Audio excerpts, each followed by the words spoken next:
Bundan keyingi Mirabayt startup krediti bor. Bu kredit 3 yil muddatga ajratiladi. 15 million so'mgacha. Bunda bizga biriktirilmagan mahallalar fuqarolari olamiz.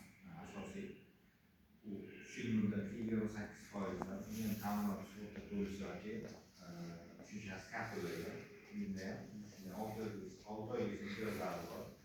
Bankalardan oshgan qarz olishni kartaga tashlab beriladi.